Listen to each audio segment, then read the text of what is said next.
Alright everyone, welcome back to another review, and this time I'm going to be reviewing quite possibly one of the best animated movies made up to date, and that is the adaptation of Frank Miller's Batman: The Dark Knight Returns. Got the graphic novel right here. Before I go into the movie, I'll give my brief opinion on the book. The book is awesome. This is probably one of the best Batman stories ever written. It is a product of its time, which is 1985. I love this. I love the story of an older, aged Bruce Wayne coming back. Putting back on the Batman, going back out in the field as Batman once again, because the crime in Gotham City has gotten so bad that it needs a Batman to try and establish the order. And this book is a really good, deconstruction of that, and you really get into Bruce's head a lot, and it just has so many iconic moments, iconic scenes in it. A lot of the artwork, looks really good, but there are also some instances where the artwork kind of looks a little choppy. But for the most part, it's very, very solidly done graphic novel. Give it a solid 9 out of 10. Great book.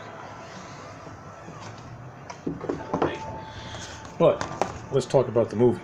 The movie itself is I think the movie itself does a much better job at in terms of its telling the narrative of the novel.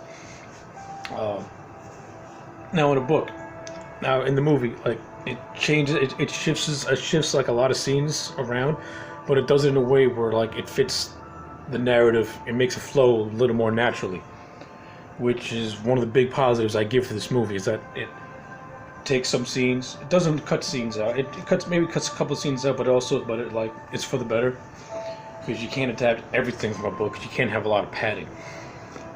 And what the movie does, it takes the strong points and it puts it in there, which is great. It maintains the same story of an older Bruce Wayne, 10 years past his prime, 10 years retired as Batman, walking the streets of Gotham, seen as overrun by this gang called the Mutants, and they're just terrorizing everyone. Then finally, while Batman's channel surfing, he just hears newscasters talking about death and crime, everything running rampant, and then a bat crashes through his window, pretty much inspiring him to put the costume back on. But I also like how that harken backs to Year One, where Bruce is trying to figure out how to instill intimidation, a bat crashes into his house. So I kind of like that parallel that happened, where a bat crashing into his house inspires him to become the Batman. I kind of like that little connection between the two.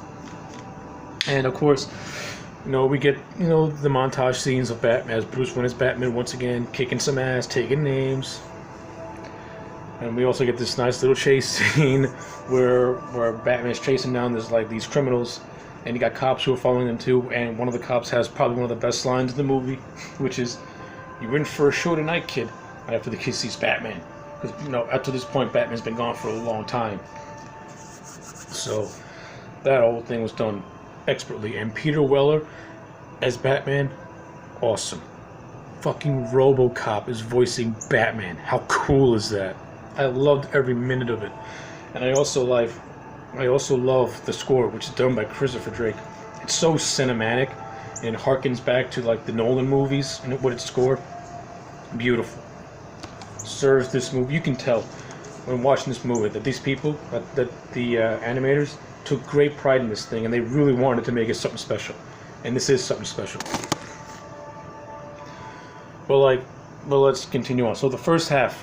Now, this movie is divided into two parts. The first half is pretty much, Bruce becoming Batman again, and also trying to fight off Two-Face and the mutant leader, which he inevitably does. The whole thing with Two-Face is that he is allegedly cured of his schizophrenia, but it turns out that his facial reconstruction just made him lose even more sanity, because in his mind his entire face is now scarred and both sides mash. So I love, and of course Two-Face is voiced by Wade Williams, who does a good job with the role. I'm a Two-Face guy. I wish there was more Two-Face, but you know, whatever. I'm still waiting for the day where Two-Face can get some love. But I do like Wade Williams' performance as Two-Face. He does a really good job. And then you got Kevin Michael Richardson, who plays the mutant leader. And Richardson as the mutant leader is awesome. He gives him like this over-the-top commanding presence. And the two fight scenes that Batman and the mutant leader have are brutal. Especially the first one where the mutant leader pretty much nearly kills Batman. And then we get the second fight where pretty much Batman, you know, who in the first fight, you know, was trying to match the leader's savagery. But in the second fight, Batman is using his wits and his skills against the mutant leader. And that's how he was ultimately able to win, which I thought was great. Of course, the first half of this movie also introduces Carrie Kelly, who becomes our new Robin, voiced by Ariel Winter. And I like Ariel Winter as Carrie Kelly. You know, she gives her life. She gives her some spunk. She makes her very, very likable. And the chemistry between Ariel Winter and Peter Weller is really, really good. They have like a little bit of a father-daughter thing going on there, but it's very, very subtle. So I like the chemistry between those two. They play with each other really, really well, which was fantastic. And of course, part one ends with the Joker. Now, the whole Joker's thing is that the second Bruce went into retirement, Joker went into a catatonic state. And the second Bruce pretty much came back as Batman, the Joker's catatonic state broke. Completely playing to the fact that Joker can't live without Batman. And part two is pretty much like dedicated to Joker and to Superman, who plays a role in this thing. But we'll get to Superman in 1 second. Let's get to the Joker. Joker, voiced by Michael Emerson, by far probably one of my second above Mark Hamill, because Emerson was made for Joker, especially for this movie. I can't picture anyone else but Emerson playing Joker for this movie. He was just so good. He brought like this maniacal whimsicalness to the Joker, which was just insanity, which is just great. And the scenes where like when he goes on this show called David Endocrane, who is actually voiced by Conan O'Brien, and he kills everyone with the laughing gas, is hysterical. Michael McKean, who plays Dr. Walper, who's like Joker's doctor, also has a lot of funny bits throughout the movie. And he just like takes a mug and just slices his throat. It's fucking awesome. And then we get to this scene where Joker goes to a carnival and he goes on and he's just shooting everyone in sight, shooting, stabbing everyone. And he and Batman are like fighting in a hall of mirrors, and like they're beating the shit out of each other. Then Joker has a kid hostage, and then Batman throws a batarang in Joker's eye. And then there's this whole scene at the Tunnel of Love where Joker's just like, "Excuse me, sorry, my bad, blah blah blah blah," while he's shooting everyone and killing everyone. It's fucking insanity. I love the Joker in this movie. This is the perfect balance of over-the-top Joker and homicidal Joker. Done great. I love it. And I also love the exchanges that Joker and Bruce have with themselves, especially this sexual innuendo joke that happens where Joker is about to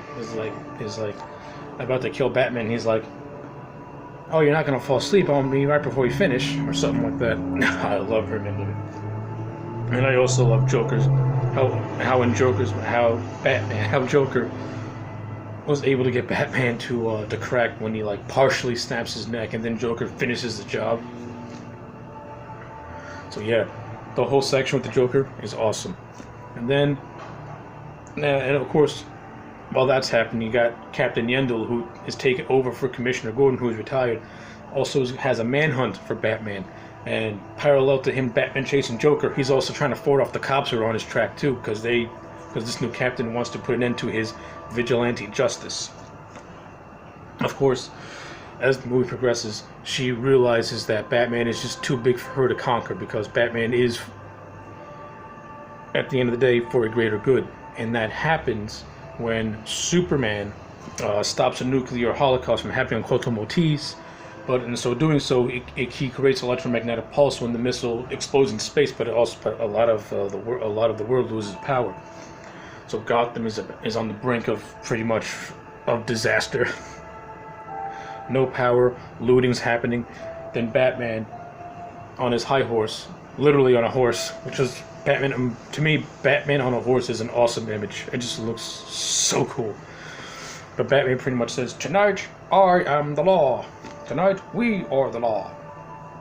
And that's pretty much, and Batman, of course, with the help of the community, brings back Gotham from the brink of destruction. That's where he earns the respect of Captain Yendel, which I thought was great. And now we get to the final half of this movie, where we introduce Oliver Queen, the Green Arrow.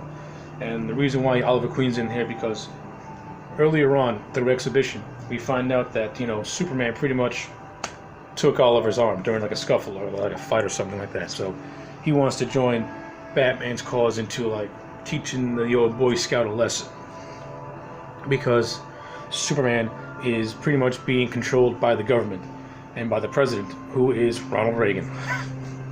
And no joke, the guy looks just like Ronald Reagan. It's uncanny. You can tell this thing definitely takes place in the 80s. So, but Superman is pretty much being used as like a government weapon, and Batman is like against this because Batman does not want to be regulated by the government, but Superman is, because he's an alien, so he wants to be good.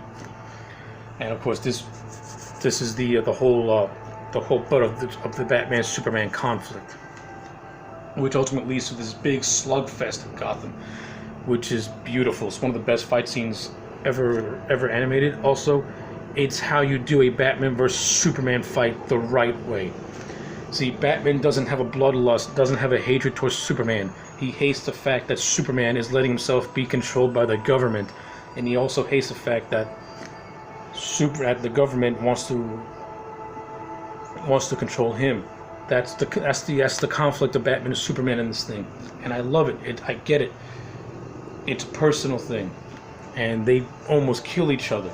And what happens is, after Batman beats the crap out of Superman, after Oliver shoots like a kryptonite, kryptonite in Superman's face, doesn't kill him, just paralyzes him. And then Batman has that awesome speech where, "I want you to remember the one man who beat you." Peter Weller delivered that whole monologue.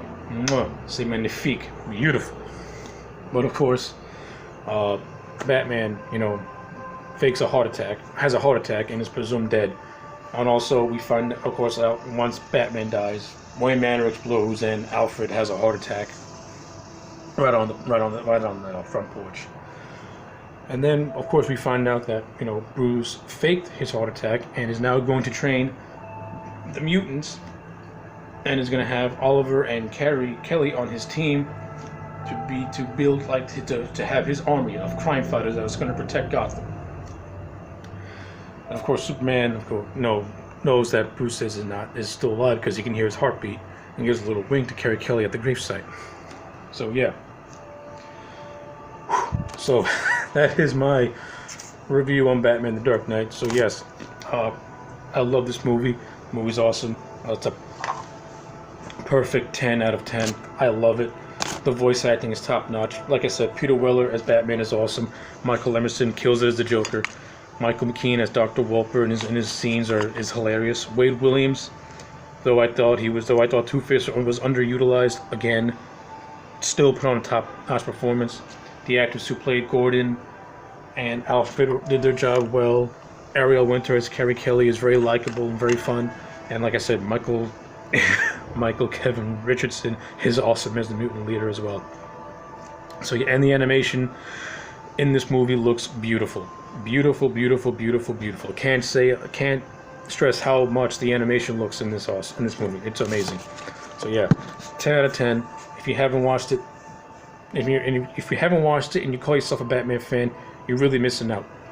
Check this movie out. You will not be disappointed. Anyway, like, comment, subscribe, and I'll check you back next time for more. Later.